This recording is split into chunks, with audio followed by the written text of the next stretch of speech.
Hey everybody, welcome back to MProper Mimi. I'm your host Mimi Jax, bringing you stories that empower women at home, work, and play. I know, you have missed Mimi, and I have missed you too. It has been a few weeks since I've given you a proper Improper Mimi Monday. So I'm back in Brooklyn with one of my favorite homies, and we have a delicious new episode for you to kick off your week. Today I'm chatting with Courtney Williams, cycling advocate and the founder of the Brown Bike Girl. Join us as we talk about biking in New York City and the importance of educating people of color on how to move through the streets of the city safely. Even though May was technically National Bike Month, bike safety and education is an ongoing thing at all times. The more you know, the more you are empowered to travel the road safely and to protect those around you too. I am so proud of Courtney, and I have been impressed by her passion and knowledge about cycling and biking advocacy for many years now. So, Courtney, can you tell the people a little bit about yourself and why you love what you do? uh, If you love what you do.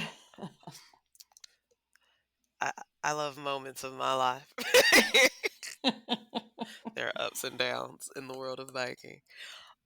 My name is Courtney Williams. I am the founder of the Brown Bike Girl, a bicycle advocacy consulting project, which I founded in 2017. Officially, it got off the ground, Mm-hmm. and I consult with people, organizations, governments, private companies, groups of friends, whomever is trying to help remove barriers from people of color being able to access bicycling. Bicycle advocacy consulting is something I coined. I guess I Mm. established its existence. Um, and it is me trying to fill the gap on the difference between what mainstream cycling culture does and who they Mm-hmm. reach out to when they endeavor to do their projects and races and all their activities versus the people of color who I am. I am and I represent. I am, Uh, is, and be. it is I. It is I. Yeah. Um, yeah, who are cycling, have been cycling, Mm-hmm. but find themselves unaware oftentimes of the larger cycling culture, the history of cycling, the opportunities within cycling, Mm-hmm. and the advocacy of cycling because it is advocating for oneself to have a safer environment to then um, do the things that you want to do, go the places that you want to go to, and more importantly, thinking, of race, make the future safer for future cyclists of color, be they You're right. other adults who are getting into cycling or the youth. The youth. The youth of the world. Yes. Yeah. And that's that's a big piece of the apple to It, bite off. yeah. It is a large chasm. It is because when I think of biking and cycling, when I think of cycling, I'm thinking of spandex and expensive bikes and people racing and going long, long distances. But then when we think of biking, like there's like regular everyday people that are biking either for fun, for their health, or for work. And so when you talk about advocacy, and I love that, biking advocacy, um, yeah, you're really looking out for the rights of everyone, on a bike, not just those who are familiar with being on a bike. Yeah, and I mean, one of the many ways in which my services manifest, right? So, Mm-hmm. I am capable of and have done event coordination for bike tours. Mm-hmm. In 2022, I wish to lean more into like strictly using my brain to actually consult and critique and refine things. But I also do DEI trainings for a lot of these organizations that are Mm-hmm. like, oh, dang. Right. After after the unrest, we This. really seem to need to get our act together. Yeah. And I had two of those back to back. Oh wow. One of the things that I make them talk about, like there's units within the DEI train I do. Hmm. But one of the things I make them talk about is alienating other people through words and othering folks. And so when you, and maybe you did it consciously or subconsciously, talk about the difference between a cyclist and someone who bikes or bikers, like all that language right there is one of the first hurdles um, that presents itself. Um, Within organizations and amongst just the general public, right? Because just like you said, when you think of cyclists, people tend to think of a more elevated and exclusive and high Hmm. end and expensive pastime and or person, like they go together, right? Yeah. And I am for making sure that everybody realizes they're a cyclist Mm. because I mean it's a technical word. Do you have a bicycle? Do you ride it? Hmm. You cycled and therefore you are a cyclist, right? And somebody was Okay. like, and but I also understand and encourage until it's necessary, until it's not necessary anymore, using more accessible language. Like if you need to engage people, you need to meet them where they're at. So if they need to be like, oh, Hmm. I'm a person who bikes or I'm a casual biker or whatever, that's fine. But I think I talk to my clients a lot about the psychology of words and what does it Hmm. mean when we use certain words for ourselves versus others who we perceive to be on the outside. How do they relate to things? And I, being a person of color, African American, am very much about not ceding my identity because somebody else bastardized the term, right? Yeah. So I think it's very important and powerful that people, whoever they are, however they bike, whenever they bike, whatever they're biking on, embrace the term cyclist because Hmm. it's like someone chasing you away from calling yourself human.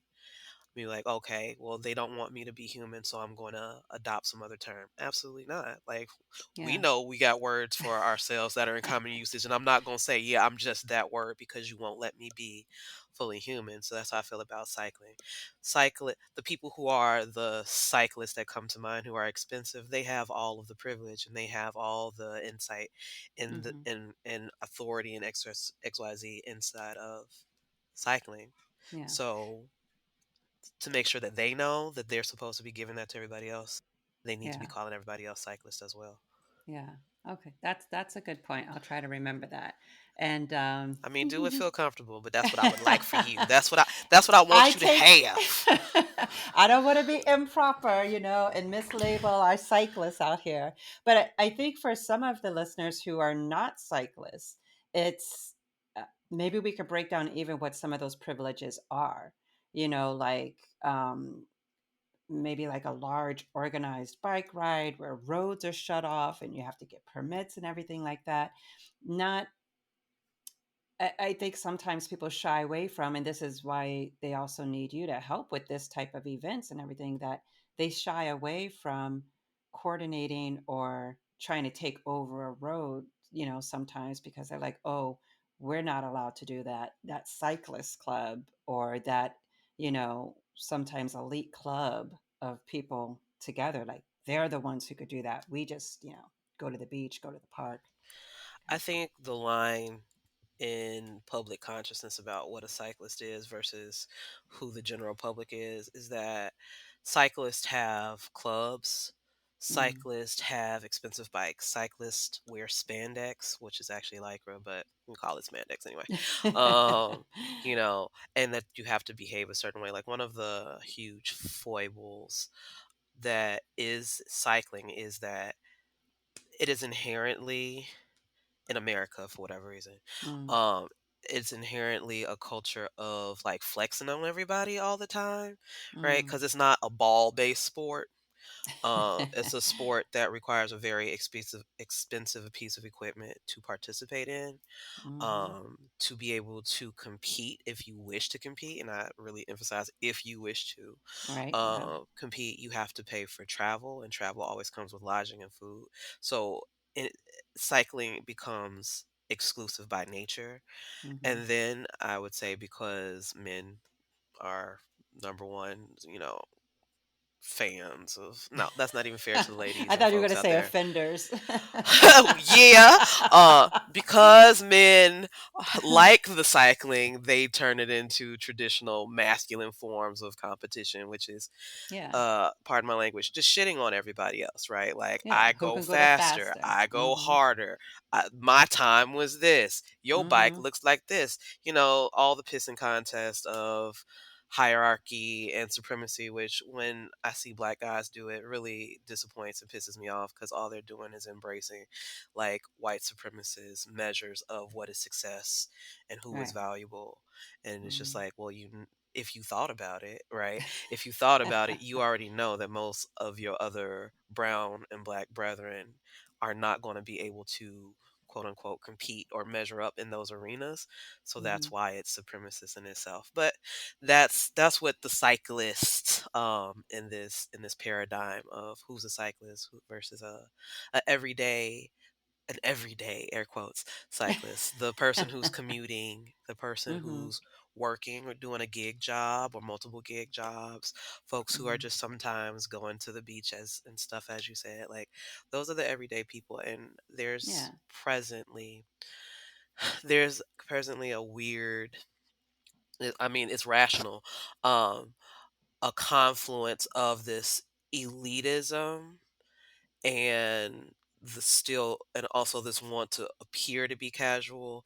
Like, we want to be Mm. elite, but we don't want to be that kind of elite I amongst. want to be on the fence. I want to, be a little bit of Right, both. like, It's I like, still am going to incorporate needless competition and comparison and be speed and athletically driven, focused on able bodies and sexy bodies and muscular mm-hmm. bodies, not fat bodies and chill bodies and move slow bodies and it's still okay bodies. Amongst the black and brown bike clubs that have come to prominence. I don't even know if prominence is the right word. They, they've proliferated during the Mm. pandemic. And it's a weird place because these people are articulating, not certain how much they actually necessarily mean it in this culture of whatever hashtag gets you to the top of the timeline, but articulating like, I don't see myself in these other cycling clubs, right, that are bent on competition and showing off and things like that. But at the same time, it's just they've just chosen different modalities to Maybe do because they're very not similar fast enough. things. Mm? Well, I don't. No, Could no, no. be. No, there are Could definitely a be. lot of very strong cyclists in there. Mm-hmm. Strong athletically, as it can Mm-hmm. put out watts. Oh my god, I'm getting so technical. But putting out power and going fast. Right. And it all But depends on their desire. Like, what do you want well, to get out of your experience of biking? okay, so back to me as the main character of cycling in this podcast. So my my objectives for Yeah. people of color on bikes also involves education very heavily. Yeah. Mm-hmm. And education to make up for the lack of um, resources given to our communities in terms of infrastructure, right? Right. So most black and brown communities are going to find themselves with less bike lanes and protected, Mm-hmm. rearranged, complete streets that are conducive to our protection. Many, many political reasons why, but let's just go with the number one reason: racism. Okay. Um, and in that, it's very much more likely that a person of color is going to end up in either a crash that hurts them or kills them. Mm-hmm. And I am not a huge fan of politics and I promise that this bike lane or this project or whatever is going to go down, because promises get made, administrations change, and then things go by the wayside or they take too long. This is the Right. history of black and brown people in America. They say it's going to give it to us, gets there late, takes too long. It Mm-hmm. goes in, it's never maintained, etc. So I want people of color to be educated on how to move through the streets, whether there's a bike lane or not. And that serves every human who wants to be on a bike. Um, Serves this the And so when pedestrians, the so bikers, the right, drivers. like it's Yeah. all a traffic environment. Hmm. You need to know how to handle your bike, not just make the bike go forward. And that's one of the Hmm. top things that's a problem for me when I talk to adults. Is like, hey, I really want to like extend you the invitation to be a part of this. I have it's called Urban Road School class. We go over like navigating the streets and the best way. It's basically defensive driving for bikes, knowing where to put yourself, knowing where not to put yourself, that kind of Yeah. things. Because I don't want you to get crushed. And the pushback that I get always from men is I already know how to ride a bike. Like, duh, my dude. Like, obviously, I wouldn't be talking to you at this bike ride if you didn't know how to ride a bike. But riding a bike is not knowing how to pedal and go Right. forward, knowing how to ride a bike. And this is me making a big circle back to my conception of what a real cyclist is Hmm. someone who knows how to handle their bike and knows how to operate in the street without being a dick. Like, don't Right. be a threat to yourself and don't be a threat to others. So you'll Hmm. see the difference, like a legitimate and like credit worthy difference between people who race, people who are part of these exclusive clubs and whatnot that have historically been unfriendly to people of color. And unfortunately, our people of color clubs is a difference in like the fullness of what cycling is in Hmm. terms of like your responsibility to know that if you're in a group you have to cycle a lot differently than you Right. would if you were just out there by yourself. Even by yourself you should still have some restraint, not even restraint, the knowledge that comes with discipline, you Yeah. know And even so for that's the my thing. own, yeah, yeah. And even for my own, semi, I'm not reckless, but even for my own reckless self, knowing the rules, so you can break them, but I wouldn't Right. break the rules, but I mean, I do slow rolls through stop signs and red lights and I stuff, mean, but that's besides the point. all cyclists are going to break the rules because the streets aren't what they need to be for a Right. cyclist's complete safety. But we But need the to know difference what those between rules are. knowing what the rules are so that you Right. know when to break them and when it's Mm-hmm. okay versus not knowing how you are putting yourself in danger or how you're putting other people in danger. Like, Right. it feels, I know that there's like patronizing as hell to say this, but like that's what children do. Like, you're cycling like a child. You shouldn't Yeah. be 40 years old flexing on how hard you can go, but you cycle ultimately like a child.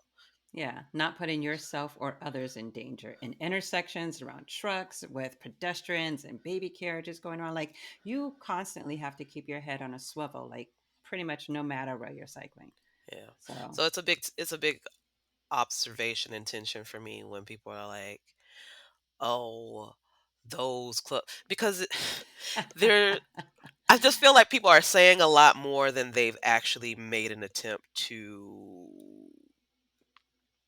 They haven't had firsthand experience with the rebuttals that they're saying are the reasons that they aren't participating in the larger culture, right?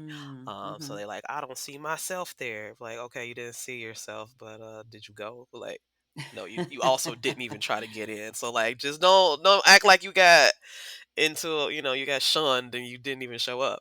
Um, so stuff like that. Yeah, yeah. And I can remember, for me, when I first moved to New York, one of the things, Yes. Sometimes yes. I forgot that you aren't from here until you start talking about Boston and their teams for some reason. I'm like, ugh. Thank you, thank you. Yes, a Brooklynite, but Okay. somebody was talking about my accent the other day, and I was like, which one? My New York accent or my Boston accent? And they're Whatever. like, yeah. The But yeah, accent one of of success.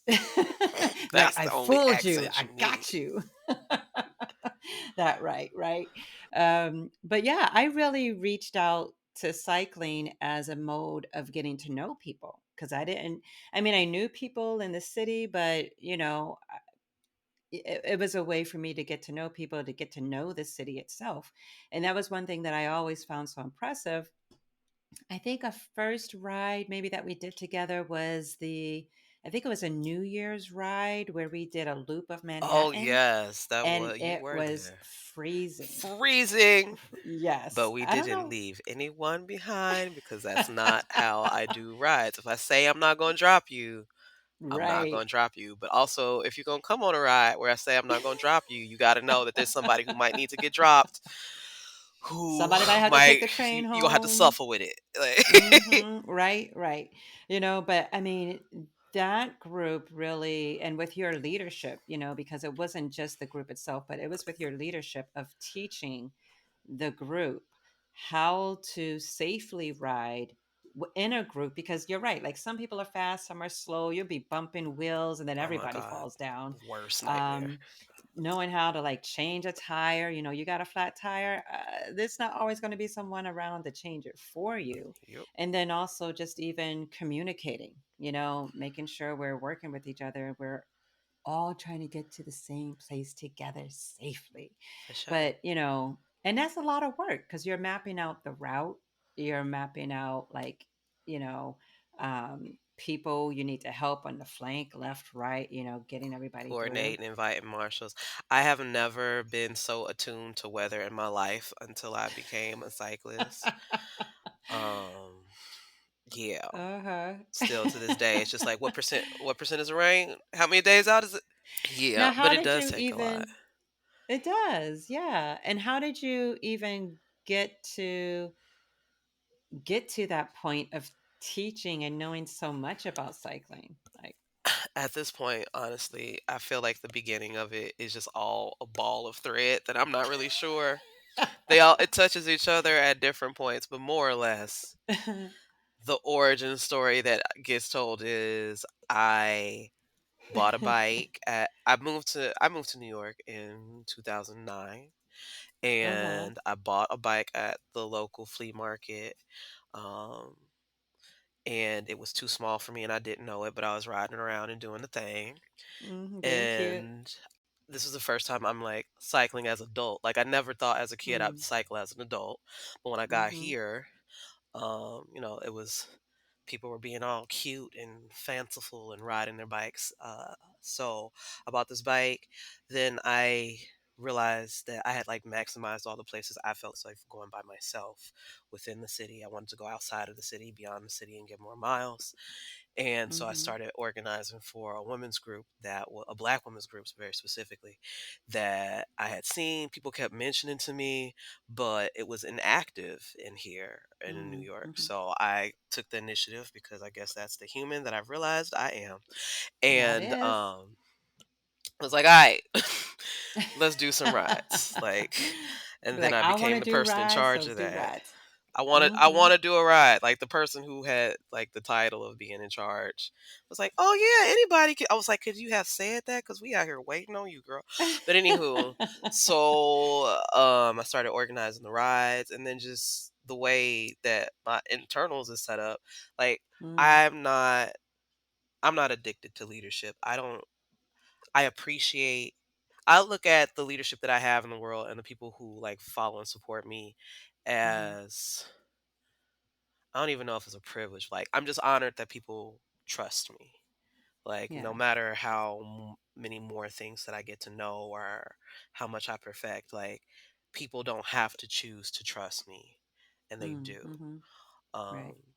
so, knowing that people were putting their trust in me and just the vision I have for myself, I also want to give to other people, which is while I recognize that the dominant culture of cycling is to be a road cyclist, so people with the skinny tires and the curly bars who ride on the streets or go far distances, the Mm-hmm. world is large. And that could be that people want to go track cycling and go around with no brakes and go fast. It could be that people want to do mountain biking and have fat tires and jump over logs and stuff. And more Right. importantly, both as women and black women, I want us to be as sufficient as possible. It makes no sense that there are people who cycle daily who don't know how to take care of themselves in the event of a breakdown. It's just like, why? If you know the number one thing that happens to bikes is that they get flat Right. tires, why would you allow yourself to be vulnerable in that way? Especially if you know that you're going to go beyond a very Right. supported area. So my approach to nurturing everybody around me is to expose them to as much as possible. So yeah, we met up, but we would meet up. I would have thematic stuff because it makes it more exciting. I would have classes because we need to know the things. Mm-hmm. I would try to connect us with different pockets of the mainstream cycling folks, right? And so after I'd done that long enough, and after I hosted all these women and taken them on different bike tours that traverse the whole city and different neighborhoods and things, I always Mm-hmm. noticed that when we were going through black and brown neighborhoods, the black and brown folks where I was like, "What is this? What y'all doing? How, it's a bike marathon? It's a marathon? No, bruh, it's a They ain't tour. never seen so many people on a Ain't bike never before at the seen, same have no idea, time. but like that's low key, high key. Like that's mad disrespectful. Like how is it that something that has so many years of tradition behind it, that is massive, Mm. that is moving thousands of humans through somebody else's space, has not informed the people in the space who they are, why they are, what they are. And if you haven't Right. done that, that means you obviously haven't invited the people whose space you are Right. traversing Mm-hmm. into your metaphorical space of participation. Like that Yeah. just was wrong to me. I mean, it is wrong, but like Mm-hmm. it's the thing that I wanted to then solve, because I want the Yeah. people who are hanging out the windows at they out of their house and out of the projects to know, like, it's not just another instance of here come the white people organizing the thing and some brown dots in the middle. It's like this could be Mm-hmm. you. You can be with us. You see us, we are you. Like Mm-hmm. no You freaking can be difference. included. Right. Yes. So that was my objective. So then like I said, 2016, I registered it so that I could be like, you got it on paper now. Now you got to do it. In Mm-hmm. 2017, um, I quit my job and went on a 5-day bike tour to clear my mind, because I realized whenever I would leave a job, I would never make space in between the two jobs. I would just go one from Mm-hmm. another, which is Mm-hmm. psychologically not good. And then you were Like a there. breakup. It's a breakup. You need some space, clear your Mm-hmm. mind. And so you were instrumental in the me doing that, right? Because we got in the car and Mm-hmm. we went to do what, the covered bridge ride in Yeah. Lancaster, Pennsylvania. Mm-hmm. And you dropped me off. Hi, Um, Courtney. and thankfully you After were we did a around. really good ride first. Thankfully, you were still in the area the next day, because I had packed way too much stuff and I offloaded Oh some of those gosh. things to you. And what was it, like Mm-hmm. 4 days I rode back over time? And then when Back I from Pennsylvania rode back from Pennsylvania, I to remember New I was York. in Lancaster. Then I went to, oh my gosh, it's escaping me right now. Some place. I just remember it was Ball hot. I something. remember it was so hot. And I was just so determined that I didn't register how hot it was or how hilly it was. I think in one day I did like 3,400 Oh feet my of gosh. elevation and almost probably was having a heat stroke, but I was just Wasn't so there a happy. solar eclipse then too? It was a solar eclipse. There was a lot of astrological and just Oh life gosh. shifty kind of things were in the air. And then when I ended up in Princeton, and the whole way that I'm coming home, I'm staying Mm-hmm. with different guests who like either cycled or were like, it's called warm showers, right? So Mm-hmm. I was not camping. I was not a camper at that time. Um so I stayed with the first couple that I stayed with. They were a older white couple who like toured on tandem bikes. And then I remember staying in Princeton in some folks' house. The girl who had let me stay at the house wasn't even there. She had come to NYU. So like she was a freshman coming to Oh. NYU. And her Mm-hmm. parents' house was like a freaking movie set. Like three white outside, white interior BMWs, and like I was just like, wow, people live like this. And while I was at their Mm-hmm. house is when I got the call from somebody who knew me from the work I did to be like, hey, there's this black bike tour in East New York that needs all the help to make sure that it actually happens this year. And I think it was, hell, I don't even think it was a full 30 days before that event was supposed to happen that Oh I my stepped gosh. in, and that was my first really big um, contract, which was Yeah. Bikey's Bike Tour, which I Yeah. eventually would grow from like what, 70 people to 200 people in the course of 3 years. Yeah. Mm-hmm. Yeah. So that me. And then I just kept doing every other problem that popped up. That's what happened. Along the way, I One got thing led to league another. certified. So I'm a league certified instructor with the League of American Bicyclists. Mm-hmm. Just recently, I got my wilderness first aid training because I want to take people bike packing. I'm also a youth instructor. Youth out. I think they changed our program name, but whatever. Youth Uh-huh. outdoors for Appalachian Mountain Club. So like all of the things, I just want them to go together. I want to be able to tell people, all right, you want to do XYZ thing? I'm here with it. Let me know how I can be of service to you Right. doing this well and safe. I'm really obsessed with people not dying. It's nice. It's a I would little like thing. people to come back home Yeah. whole and happy. Mm-hmm. That's all I want. Right. Yes. And the whole thing with, me and the podcast and improper Mimi is like empowering women. Mm, So I love that.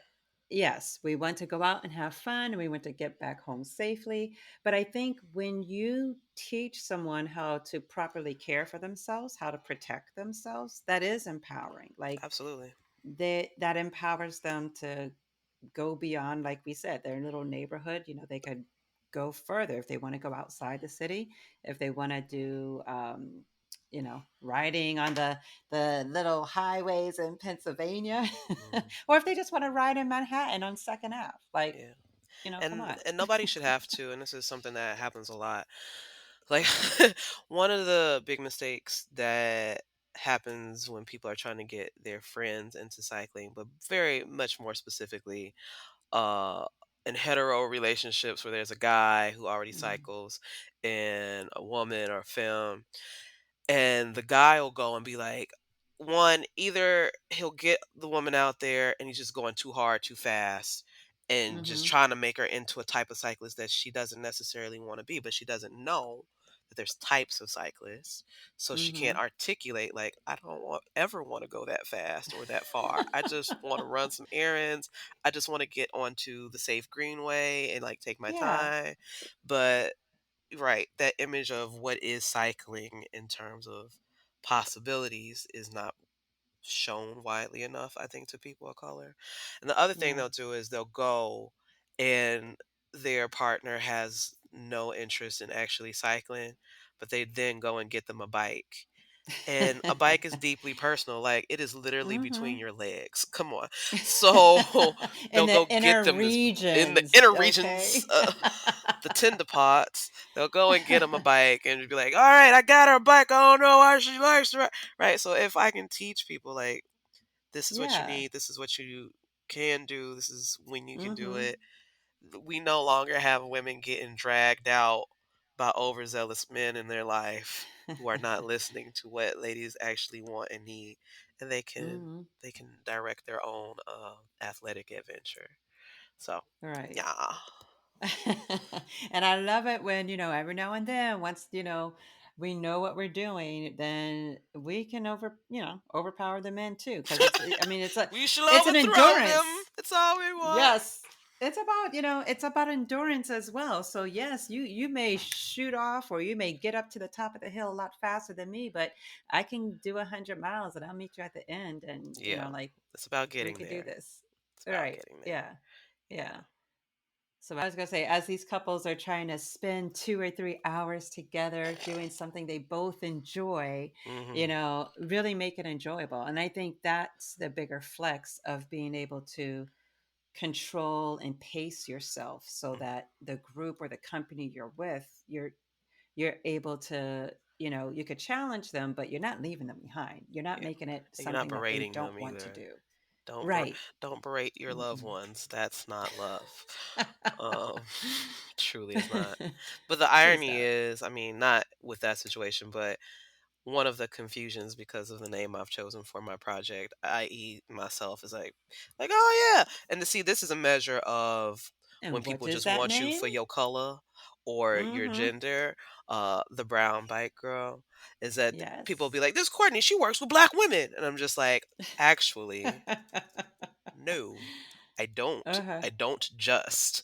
It's not just what I do. Or like people will invite me to, and I'm not mad at them, but Mm-hmm. it's just not my focus. Like if you've listened to anything I've done or looked at my projects and the captions underneath like what we were talking about, it's always about Yeah. racial equity, um, Mm-hmm. access, overcoming circumstances that have been foisted on us infrastructurally, socially, things like that for Mm-hmm. majority uh, black and brown Americans of moderate and low income, folks with folks who have inherited the oppression directly from their enslavement or capture or relocation or whatever. That's what I'm Mm-hmm. usually talking about. So people will be like, "Do you want to participate in this women's thing?" And I'm just like, "While I am a woman and I could be insightful, like I actually avoid those kind of like panels and talks Mm-hmm. because then people will try to box me there when no, like my name, the Brown Bike Girl, is intended to signify like that's who I am and what I have been, like the Mm-hmm. singular, in so many situations within the large advocacy stage. Like I'm the Brown Bike Girl, like I'm the brown one, I'm the female one, like there's no one else like me in the room. And Mm-hmm. I want there to be others like me in the room, right? But I Right. realized at the start of my business, like I just wanted to come out the gate, like training other people to lead. Um, Mm-hmm. but there was not enough just basic proficiency in my people for them to jump right into leadership. Like I've been spending so much time trying to Mm-hmm. cultivate bike culture, a responsible, I want to emphasize a responsible Yeah. bike culture, one that, um, as we talked about rules and discipline and stuff like that, people who value that, but also people who are interested in others' well-being, Mm-hmm. right? Because that competitive stuff is very inward and solitary at the end of the day, um, and who want to see the bigger picture of I'm a cyclist, but cycling is on the street. And the street is infrastructure and Department of Transportation. It's also health. It also intersects with if I create access for other people like myself to cycle, then I'm helping them save money. I'm giving them independence. I'm giving them opportunities at joy. I'm giving them exposure to green space, which is psychologically good for everybody, right? I Mm-hmm. want to be with and help more people see that and then carry again what they find valuable forward and be the brown bike women's and girls and GNCs and whomever. But Yeah. I want more of us in a serious space, not in just a play space, not just a consuming others' energy space, not just a flexing Mm-hmm. on each other's space. Um, so I'm still perfecting how to get there. Um, truly. Yeah. But yeah, that's the vision. Yeah. That is a beautiful vision too. Tonka. Yes. Are there any let's say we talked a little bit about it, but are there any misconceptions that you think well, we kind of just talked about them, but any misconceptions that maybe the communities have about cycling?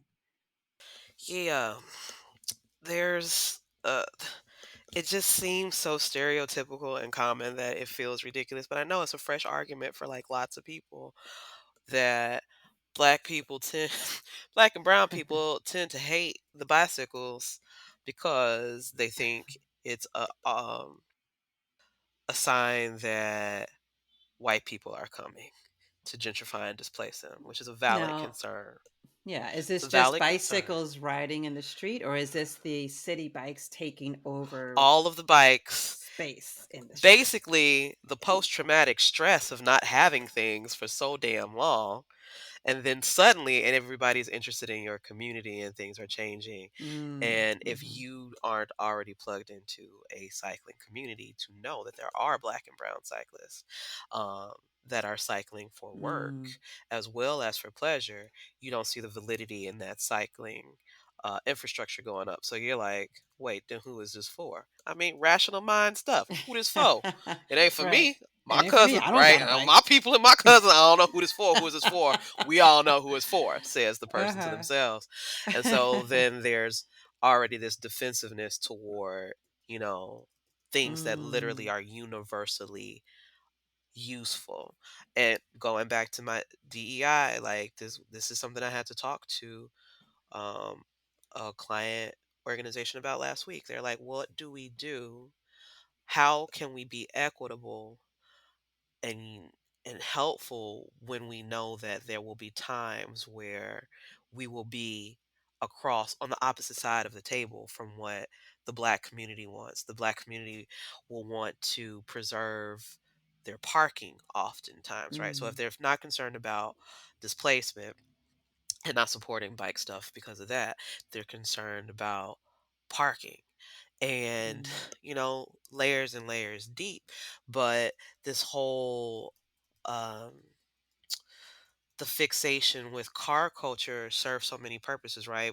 Black and brown people are traditionally pushed to the outskirts of any geography they're in, so they are more likely to need personal transportation to have reliable and mm, timely ways to arrive to work.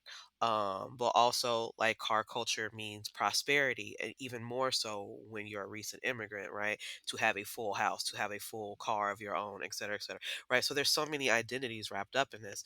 And so I had to say to them, I'm like, all right, pause. Like, when you say you're going to mhm, be on the opposite side of the table, against or anticipating being on the opposite side of the table from the black and brown community, what you're really actually needing to reframe this as and ask yourself is this a people of color problem?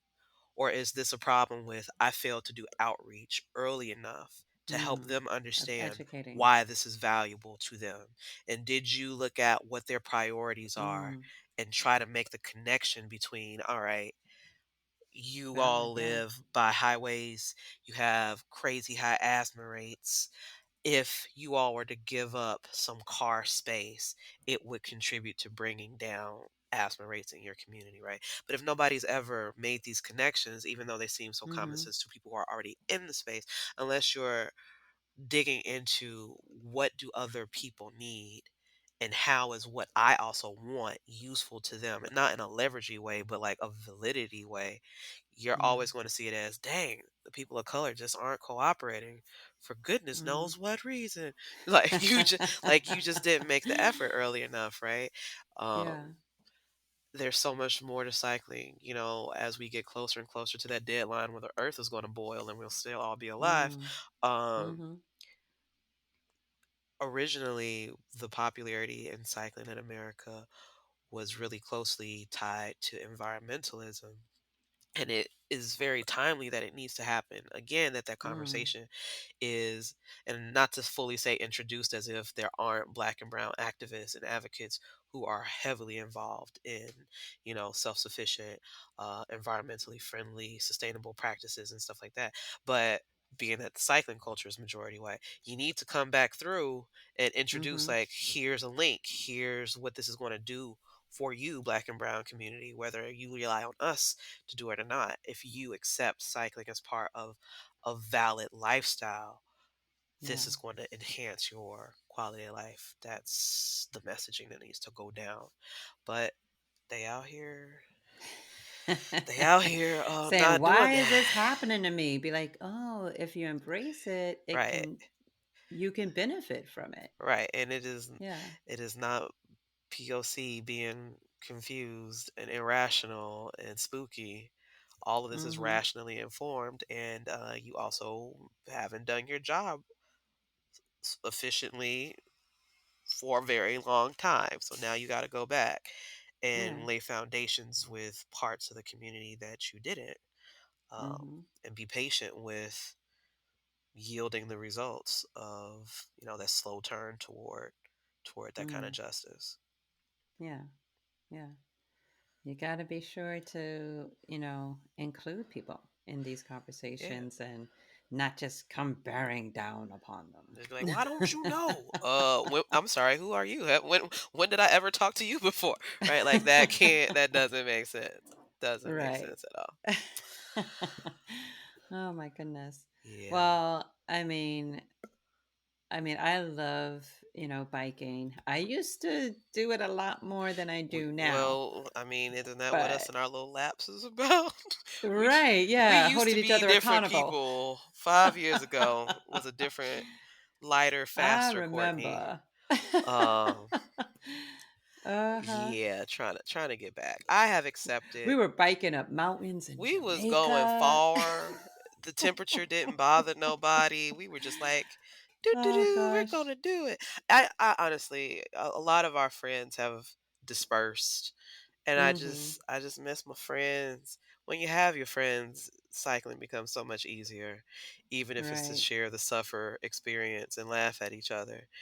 But like when you're out there just like I need to train so that I can be good enough to cycle, that is just a low feeling. And I know, it's like, what it's are not we positive training for? motivation, right? We're getting our core back, and we're, building our legs again, and we're getting Mhm. fresh air, Yeah. all the good stuff. Yeah, I am just trying to make it. But I am happy for everybody who's, feeling 25 years old and don't know what Mhm. pain is when you wake up in the morning. That's they problem. No, see, I'm not going to do it. I'm not going to do it. But it is different to be 37 versus 25. It very Ah, much yes, the joys of it all. is. Oh gosh. But hey, like even when you're talking about, biking cross states, it reminded me of my dad. Like he was 66 when Wait, he went biking from Gary, Indiana, going to Boston. who did he stay with in Gary to get started? Y'all have some cousins? Eh, we had, I think, some church friends. So Oh, he was okay. like, so at least you stayed with like warm showers and, people who Uh-huh. offered up their homes and stuff. Uh-huh. He stayed with either friends or family or firehouses or Or fire. camping out Uh-huh. or, just like random places along the way. And we're like, Okay. is this safe for, you It know? but here's the thing. Here's the thing. Now, caveat, this is a post-Trump world, but that is just so random. I know. But overall, I do feel that people of color are very specifically black people are overly we're bred to be overly cautious by our parents and families because of all of the very real dangers that have sought Mm, us out yeah. and made it bad to be solitary in an open space.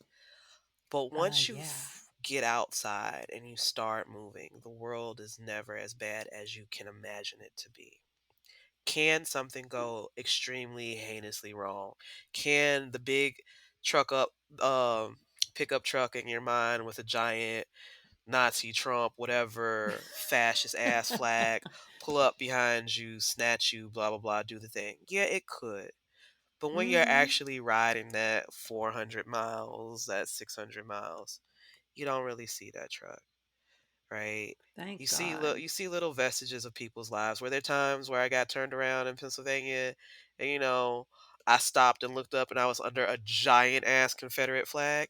Yes, the fuck I was. Why Pennsylvania? You were never part of the Confederacy. I don't know. But was I under the big Mm-hmm. giant flag? Yes. Did anybody storm out of the building and be like, gotcha? Like, no. I done caught me Right? one today. And there are far more people who are willing to be To help. courteous to Yeah. you and helpful to Hmm. you than there are people waiting with pitchforks or whatever other tools of fuckery Well, could in abound. Transylvania too, her dad was trying to tell her, don't go to the village. I don't know. Isn't that a like a child's movie? Ain't nothing wrong with it. Ain't nothing wrong with it. Yes, right. It just brought back the pitchforks and I people got coming you. I after got you. you I and, got you. all in the protection to try to keep you home and safe where none Yeah. of that stuff will happen to Now I you. will say, Yeah. if it's just some random white people who you don't know well who invite you outside, that's still a Negro no from me. Don't no. No no no. We don't go No, with no, people who no, we don't no. know to places we Uh-huh. don't control. No, we don't do that. Like, But get solo out. shit and shit with your Mhm. friends, you fine. Yeah. Well, thank you so much, Courtney, for coming and Oh, sharing welcome. your story and even your thoughts and um, on how to, make biking a little more equitable and cycling for cyclists, in their neighborhoods, in the city, and transportation wise and leisurely as well. Um, And working. and working, Very yeah, important. because there's a big population that depends on bicycles for work as well. um, but how can people get in contact with you or some of the events that you talked about? I know we'll put them down in the notes below for everyone, but yeah, tell us like, where are you, where you be I live in the ether of the internet. at? In the interwebs. I emerge with posts, so you can follow. If honestly, I think I've done a good job at like SEO. So if you search Hmm. for the Brown Bike Girl, you will find that I have a Facebook page for those of you who want to share with aunties and them. You know, they tend to prefer that format, so you can share there. Hmm. I am on the Instagram, which is most active. Hmm. I have a Twitter, which Ooh. is an angry place, so it's usually people Uh-oh. posting like pictures of like the cops or somebody parked in the bike lane or doing right. I try not to engage there too much because it makes you angry. I also just generally have. I do not have a website that functions, but I do also have my www or what do you call it? The URL. Ooh, la. Oh, Um, yes. thebrownbikegirl.com, and that Hmm. actually will take you to all of the links of things that I have going on, so you can see a video of me because I was not ready to be Yes. seen this evening. You can see a video of me doing a bike tour. You can always find all of my most recent events and Hmm. classes. I have my final class. I am your New York City People's Bike Mayor. And I have been educating people, as I've been talking about, with my class, Urban Road School, all throughout the pandemic because I want people to Hmm. stay alive and just all Have various things. You can donate money to me. You can become one of my Patreon sponsors. I like to give yes. people baubles and dangles and opportunities and whatnot. So, uh, Hmm. yeah, just thebrownbikegirl.com will get you to most places and keep you in Right. the know.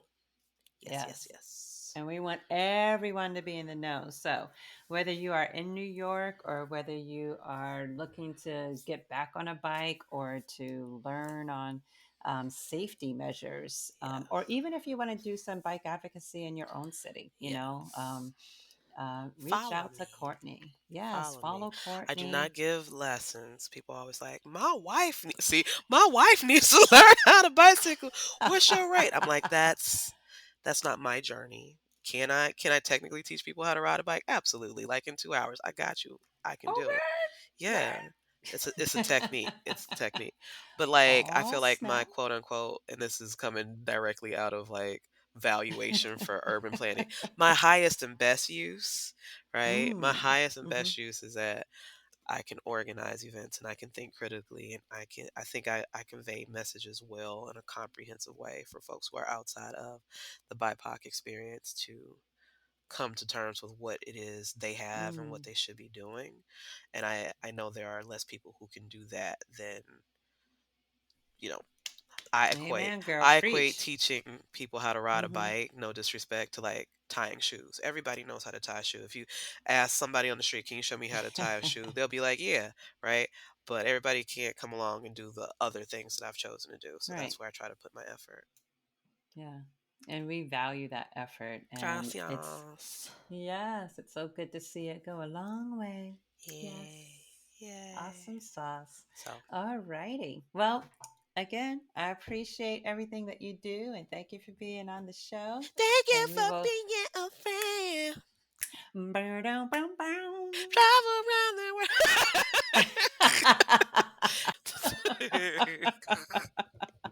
Thank you and good night. Good night. There you have it, another Improper Mimi episode with your host, Mimi Jax, chatting with an awesome woman and sharing her story with you, my listeners. Thank you, Courtney, for sharing the brown bike girl origin story with us, as well as many tips and insightful ways to make cycling education inclusive in communities of color. Thank you also to my listeners for supporting MProper Mimi and allowing us to include you in on this conversation. I always have a good time with Courtney on and off the bike, and I hope you guys did too. You should definitely connect with her for more cycling information. Be sure to let me know if there are any other improper topics you would like to hear about. Just slip me a DM or leave a message in the comments section. Have fun this summer, protect yourselves, and as always, keep telling Black stories. Ciao!